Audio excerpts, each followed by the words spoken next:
Opa, Legião, tô aqui no início pra sempre dar aquele recado. E o recado de hoje é o mais importante de todos, porque eu nunca fiquei tanto tempo sem postar episódio. O último episódio foi há mais de um mês atrás. Então, pra todo mundo que gosta, todo mundo que me apoia, todo mundo que pede por episódios, eu faço um grande apelo de desculpas, gente. Quem me acompanha no Instagram viu que eu noticiei que eu recentemente troquei de emprego. Então minha rotina mudou totalmente. Antes eu tinha um pouco mais de liberdade, agora eu tenho quase zero liberdade pra trabalhar com a Darkus durante a semana. Eu só tenho tempo no final de semana e quem são meus amigos, quem são as pessoas que estão no meu dia a dia, que sabem um pouco mais do meu ritmo, sabem que tá muito corrido. Meu Deus, gente, tá muito corrido, muito mesmo. A vida é uma correria, mas dessa vez aplicou-se o ápice basicamente, mas não é desculpa.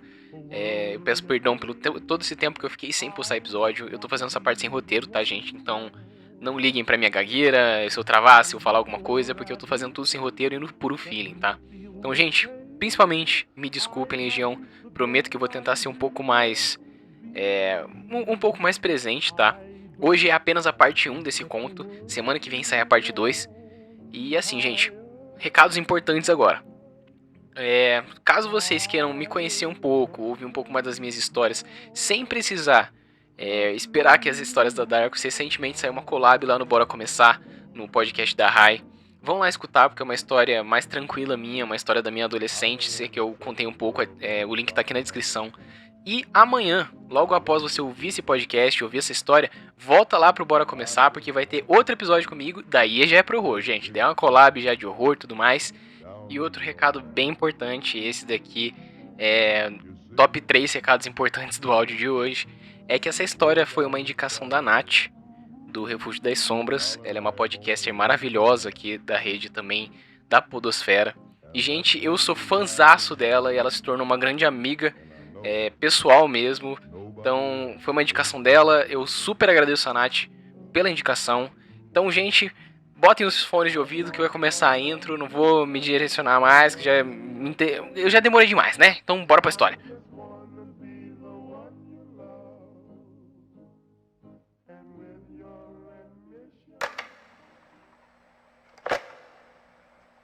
Para um deleite mais interessante dos nossos contos, indicamos o uso de fones de ouvido. Para atualizações semanais e novidades, nos siga no Instagram, @darkus_histórias. Se possui interesse em dividir relatos que aconteceram com você, nos mande pelo direct para fazer parte do nosso gabinete de memórias. E lembre-se de deixar o like e as estrelas no Spotify. Dado o recado, relaxe, respire e tenha bons devaneios.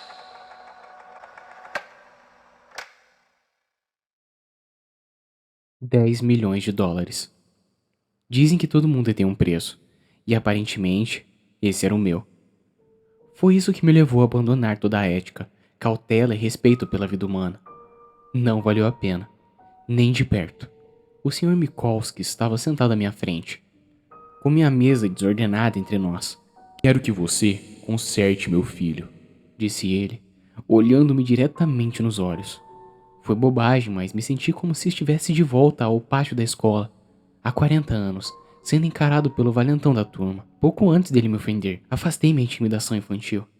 O Sr. Mikolski era um bilionário, mas ainda era apenas um homem. Ele estava no meu escritório, e não o contrário. E o que há de errado com seu filho? Perguntei. O que não há de errado com esse merdinha? Para começar, ele é um maldito nanico. Asma, óculos grandes, dentes salientes e você escolhe. Ok? Então você pensaria que a criança seria pelo menos inteligente, certo? Você sabe, ele não é bom em esportes, não tem chance com as garotas. Então você pensaria que ele enterraria seu nariz torto e grande em livros. Talvez entraria em programação de computadores, merdas assim. Você estaria errado. O filho da puta é burro como um tijolo. Mal conhece sua tabuada. Nível de leitura da 8ª série. Ele tem 15 anos, doutor. Eu me mexi no meu lugar. Presumo que ele tem algum distúrbio que o torne candidato à terapia genética? É isso, doutor. Disse o Sr. Mikolski, mantendo os olhos fixos nos meus. Nós o testamos e testamos, não há nada de errado com ele. Além da asma e de todas as malditas alergias conhecidas pelo homem. Não há nada de errado com ele. E há tudo de errado com ele. Entende? Ele acabou com todos os genes de merda, só isso. Ele teve azar. Mas você sabe o que? Quando você tem dinheiro que eu tenho, sorte não significa tanto. E é aí que você entra. Lamento que você tenha desperdiçado sua viagem, Sr. Mikulski. Mas se seu filho não tem nenhum distúrbio que tenha sido aprovado para terapia genética, receio. Eu não tô falando da terapia genética comum, doutor. Eu tô falando da CRISPR, da fase final do GTCA. Eu fiz uma careta. Como você sabe sobre a fase final? Oh, eu vejo. Você sabe que por ser um projeto governamental ultra secreto, eu não poderia saber sobre isso. Doutor, eu sou a porra do governo. Nada acontece nesse país que eu pelo menos não saiba. E na maioria das vezes acontece porque eu digo que acontece. Então eu quero que você coloque meu filho idiota no CRISPR. Ou como diabos você faz isso? E eu realmente não me importo como você faz isso, doutor. Conserta ele. Mude todos os seus genes para bons. Não é assim que funciona, eu disse olhando para minha mesa. Seu olhar se tornou insuportável. Em certos casos, doenças mendelianas simples, bem, esse é todo o objetivo do projeto. Poderíamos fazer algo pelo seu filho mesmo na idade dele, mas o que você está falando? Você está falando de características complexas e poligênicas que não estamos nem perto de entender. Que besteira, doutor. Eu li os artigos. Você acha que não fiz minhas pesquisas? Que eu sou um idiota com meu filho subnormal? Vocês encontraram centenas de genes de QI. Centenas de genes de altura. Eu não tô pedindo uma estrela super gênio da NBA. Sei que você ainda não encontrou todos eles. Mas você encontrou o suficiente para fazer a diferença. Levantei meus olhos e devolvi o seu olhar. Receio que você esteja enganado, Sr. Mikulski. Houve numerosos estudos de todo o genoma que, sim, encontraram associações estatisticamente significativas entre certas variantes e resultados fenotípicos. Quero enfatizar essa palavra, associações. Até onde sabemos, não há absolutamente nenhuma relação casual entre essas variantes e os resultados. É a melhor chance que tenho de consertar o constrangimento do meu filho. Então quero que você vá em frente e faça isso. Você não tá ouvindo, senhor? Não sabemos o que acontecerá se começarmos a mexer com milhares de variantes no código genético do seu filho.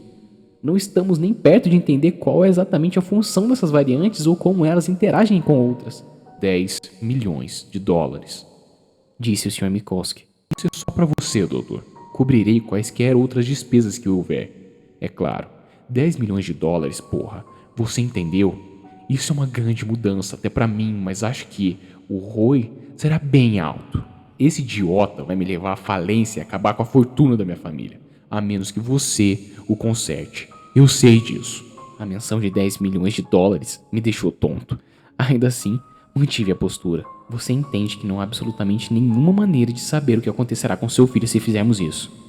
O resultado mais provável, receio, é que ele não volte vivo do procedimento. Eu tô bem com isso, disse ele.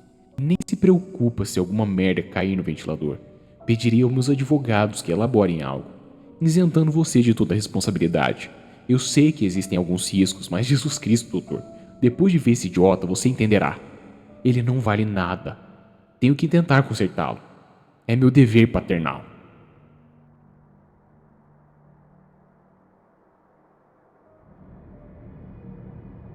Em retrospecto, fica claro para mim que Devin Mikulski não tinha acuidade mental para consentir com os procedimentos. Claro que não. Mesmo que o seu QI fosse consideravelmente mais elevado, que rapaz de 15 anos consegue entender a complexidade do seu código genético, a maioria dos adultos não consegue fazer isso. No entanto, quando Devin concordou com o procedimento, dizendo que só queria que eu corrigisse o que havia de errado com ele e que não se importava se morresse, disse a mim mesmo que ele estava consentindo de boa vontade. O dinheiro amarrou e amordaçou minha consciência, que deveria estar gritando de horror com a atrocidade que eu estava prestes a cometer. Em vez disso, disse a mim mesmo que também tenho uma família em quem pensar. E se a criança quer o procedimento, apesar dos riscos, então eu estou fazendo um claro bem. É incrível como é fácil racionalizar as piores ações. Os tratamentos duraram 1 ano, e no último dia deles, eu me escondi no banheiro e chorei de alívio por Devin ter sobrevivido a tudo. Eu sabia que ainda não estávamos fora de perigo, mas o fato dele ter sobrevivido fez maravilhas para aliviar o que restava da minha consciência. Sequei os olhos e voltei para o meu escritório. onde o Sr. Mikulski estava esperando por mim. Tenho que dizer, doutor. Parte de mim se pergunta, você fez alguma merda ou ficou me enganando esse tempo todo? O maldito garoto ainda parece exatamente o mesmo, ainda burro como um saco de farinha. Então me diga agora mesmo, e eu saberei se você tá falando merda. Você tá brincando comigo? Garanto-lhe, Sr. Mikulski, o procedimento foi um sucesso da minha parte.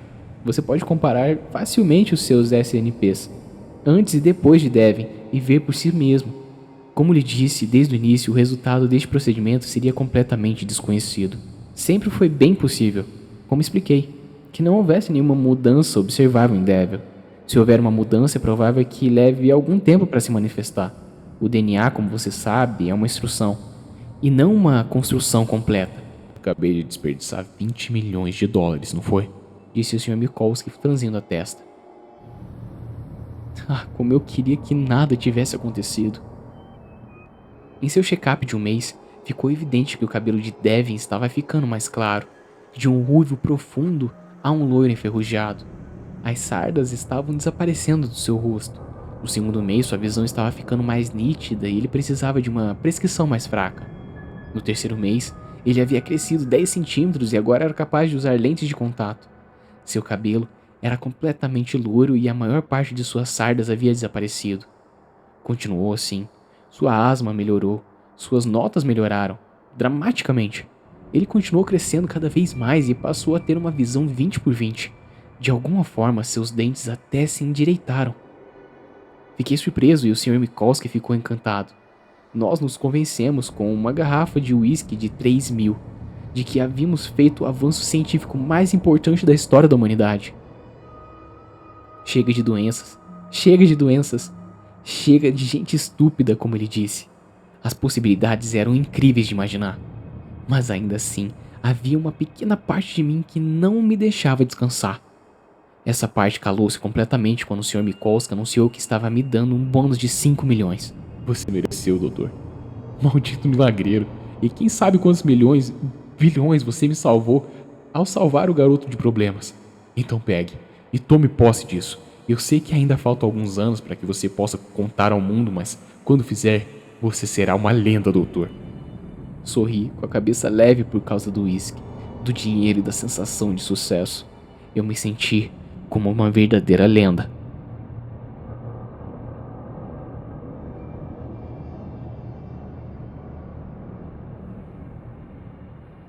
Sentei-me em meu escritório com Devin Mikulski à minha frente.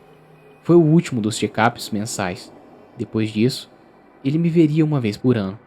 Fiquei surpreso ao ver como ele se transformou completamente no decorrer de um ano. Era como se o Devin sentado à minha frente agora fosse um Devin completamente diferente daquele que eu tinha visto um ano atrás. Ele manteve apenas alguns traços dos seus fenótipos anteriores. Você deve estar aliviado, doutor, disse Devin com sua voz agora profunda e suave. Sua gagueira desapareceu completamente. Sentirei falta de ver você todos os meses, Devin. Não é isso que eu quero dizer. Quero dizer, você deve estar aliviado por não ter me matado. Você sabe tão bem quanto eu que esse sempre foi o resultado mais provável, dado o nosso conhecimento atual da genética. Você não está satisfeito com o procedimento, Devin? É engraçado. A única coisa que não mudou em mim é minha memória. Ainda me lembro de tudo, daquela maneira grosseira e impressionista com quem costumava vivenciar a vida. Lembro-me do dia em que te conheci, como eu estava com medo. Mas dominar esse medo era a esperança. Espero que se eu fizesse isso, meu pai finalmente me amasse. Devin riu. E você sabe o que? Funcionou. Ele me ama. Ele tá orgulhoso de mim. E é tudo por sua causa, doutor. Eu sorri. Em alguns anos, Devin, contaremos ao mundo sobre você. Então não será apenas seu pai que te ama. O mundo inteiro fará. Devin retribuiu o sorriso. Isso vai ser bom. Mas ouça, eu quero lhe agradecer. Formalmente. Quero fazer algo especial pra você. Isso dificilmente é necessário. Eu tô planejando isso há um mês, disse ele, estendendo a mão sobre minha mesa em busca de uma caneta e um bloco. Ele escreveu um endereço com caligrafia perfeita. Essa é a nossa casa. Esteja aqui às 18 horas hoje à noite, ok? Por favor, traga sua família. Você tem esposa e filho, certo? Por favor, traga eles. Não coma nada antes. Vai ser muito especial. Isso parece ótimo, Devin. Estaremos lá.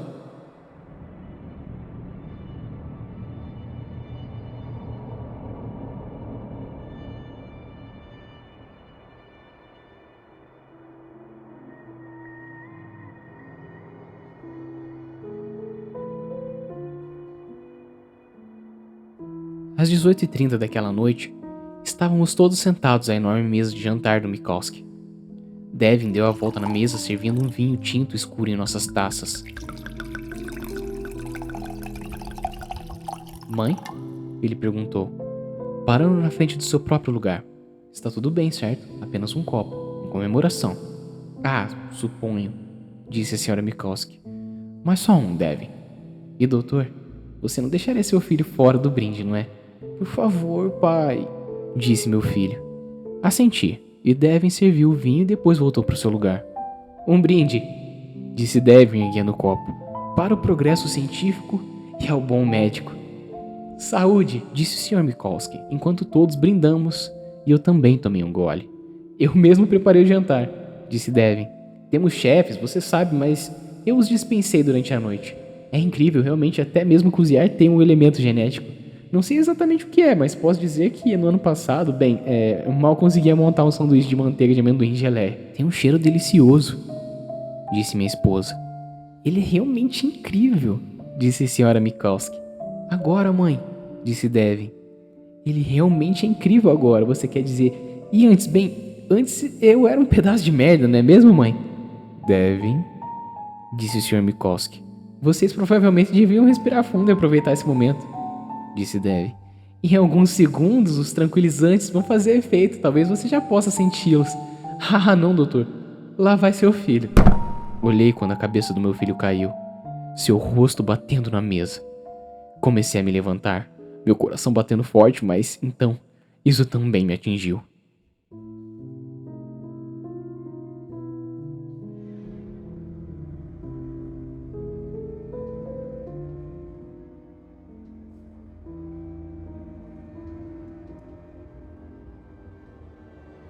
Acordei incapaz de me mover ou fechar os olhos. Eu estava sentado em um teatro, olhando para uma tela que projetava minha própria imagem de volta para mim. Eu estava amarrado a uma das cadeiras, com as pálpebras abertas. Um dispositivo posicionado acima da minha cabeça deixava cair água nos meus olhos a cada poucos segundos. Havia uma mordaça amarrada na parte de trás da minha cabeça e enfiada na minha boca. A imagem na tela era uma filmagem ao vivo da câmera presa à cabeça de Devin. Devin estava parado no chão. Abaixo da tela, de um lado estavam 4 pessoas também amarradas e amordaçadas. Meu filho, minha esposa, senhor e senhora Mikolski. Do outro lado, havia uma mesa com uma bandeja com instrumentos cirúrgicos. Lutei para gritar, mas não adiantou. Ah, o bom doutor tá acordado. Trovejou a voz de Devin nos alto-falantes. Ele estava falando em um fone de ouvido. Observei enquanto ele caminhava até a mesa e pegava algo. Na tela pude ver o que ele viu. Era um bisturi. Devin pegou e virou a cabeça para que a imagem na tela fosse meu filho. Lágrimas escorriam pelo seu rosto. A cabeça do meu filho cresceu na tela conforme Devin se aproximava. Então, preencheu a tela inteira. Observei impotente enquanto o bisturi acariciava a bochecha do meu filho. Devin pressionou até parecer uma mancha de sangue. Estive estudando sua família, doutor, enquanto você dormia. E aqui está o que observei. Sua esposa, ela tem um rosto realmente lindo. Mas sejamos honestos, ela ficou um pouco flácida lá embaixo, né? Enquanto isso, o rosto do seu filho está um pouco amassado, mas que corpo, tão atlético, como um animal magro e faminto. Então, eu estou aqui olhando para eles e me ocorre, e se eu cortar a cabeça dela e costurar no corpo dele? A câmera que alternava entre minha esposa e meu filho virou-se para mim e na tela me vi pálido suando. Não! Eu gritei inutilmente em minha cabeça. Por favor, não! Então, estou me preparando para prosseguir com o procedimento. Tem uma surpresinha gostosa esperando por você, doutor. Quando você acordar. Mas então, algo mais me ocorre. Uma verdadeira pergunta. Se for a cabeça dela no corpo dele, então quem é ela, ele ou algo totalmente diferente? Devin olhou novamente de minha esposa para o meu filho. Seus rostos com expressões de total horror. Falando em idiotas, disse Devin, virando-se para o pai. O rosto do Sr. Mikolski apareceu na tela, tremendo tanto quanto as restrições permitiam. Esse cara, quem é ele? Ele é meu pai? Não sei. Se continuássemos com Murray e eles fizessem o teste, o que encontrariam? Provavelmente ele não é meu pai, mas ele se sente como meu pai. Um homem que amei durante os primeiros 15 anos da minha vida. O homem que nunca me amou de volta. Mas você sabe o que? Agora que ele finalmente me ama, eu não o amo. Não quero que pareça que ele é meu pai. Então preciso fazer uma mudança. E estou aqui pensando, qual é a característica definidora do meu pai? O que posso mudar que fará com que ele não seja meu pai? E eu consegui. A câmera percorreu lentamente o corpo do Sr. Mikolski até chegar à virilha da calça, que estava saturada de urina. São as bolas grandes dele, disse Devin. Essa é a sua característica definidora. E é isso que ele mesmo sempre atribuiu seu sucesso. Suas grandes bolas. Tentei desviar a cabeça. Tentei fechar os olhos. Fiquei tonto e tentei ficar inconsciente. Nada disso funcionou. Enquanto eu inevitavelmente observava Devin realizar uma cirurgia em seu pai. Tentei não vomitar, mas também não funcionou. A bile vazou pela minha mordaça e escorreu pelo meu queixo. Devin trabalhou misericordiosamente e rápido, como se aquele garoto de 16 anos tivesse sido um cirurgião habilidoso durante toda a sua vida. E começou a cauterizar o ferimento. Terminando o trabalho, ele se levantou e olhou novamente para o rosto do Sr. Mikolski, que agora estava inconsciente da dor e choque. Então, como eu me sinto? Bem, ainda parece que esse idiota é meu pai. Bom, teremos que tentar outra coisa, doutor. Mas o que? Dev se virou para mim e começou a andar pelo corredor do teatro, até que meu rosto preencheu a tela. Eu sei, disse ele, a câmera olhando nos meus olhos. Se não consigo escapar do meu pai, então quero que ele pareça realmente ser. Minha mãe também. Quero que você os transforme em porcos, doutor. Porcos legítimos, barulhentos, imundos, com focinho e tudo mais. Mas mantenha suas memórias lá, como você fez comigo. Você pode fazer isso, certo, doutor? Devin passou o bisturi, ensanguentado pela minha bochecha, e por um momento rezei para que ele acabasse com isso e cortasse minha garganta. Mas ele não o fez. Ele moveu para baixo e cortou minha mordaça. Tossi para tirar a bile da boca e respirei fundo. Doutor, ele disse, diga-me que você pode fazer isso. Isso não funcionaria. Eu engasguei. Eu tenho fé em você, disse Devin. Basta olhar o que você fez comigo. É impossível, tentei explicar. Com você, acabei de trocar algumas variantes, todas dentro dos parâmetros humanos existentes, mas não posso colocar um ser humano dentro do corpo de um porco. Você pode, e você vai, se você quiser ver sua família novamente. Quero dizer, vou levá-los comigo. Eles estarão bem providos, não se preocupe. Na verdade, eles podem nunca mais querer voltar. Mas, doutor, se você errar, eles morrem. Você entende? Sim. Esse é um bom médico. Vou levar meus pais comigo também. Avise-me quando estiver pronto para eles. Imagino que você tem alguma pesquisa a fazer. Mas não demore muito. Não, seria muito ruim se você demorasse muito. Você tem 1 ano. Já se passaram 8 meses e tudo que eu tenho para mostrar é uma pilha repugnante de ratos mortos. Certa vez pensei que tinha feito crescer o focinho em um deles, mas descobri que havia apenas criado uma nova e mortal doença inflamatória. Estou no fim da minha corda e perto do fim dos meus fundos. Meu desespero me trouxe a este fórum. Uma pesquisa na internet me levou a uma história aqui sobre um homem que encontrou um homem-galinha gigante. Isso acabou sendo, por razões que não vou abordar, um beco sem saída.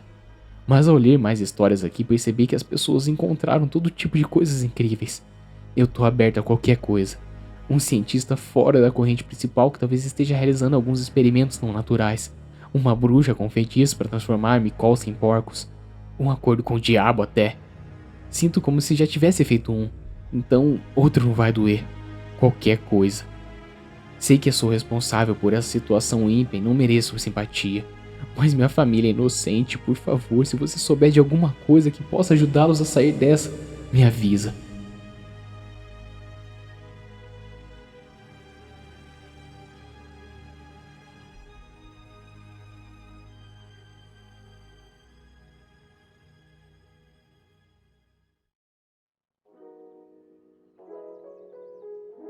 E um grande abraço e carinho especial do Darko para os nossos apoiadores.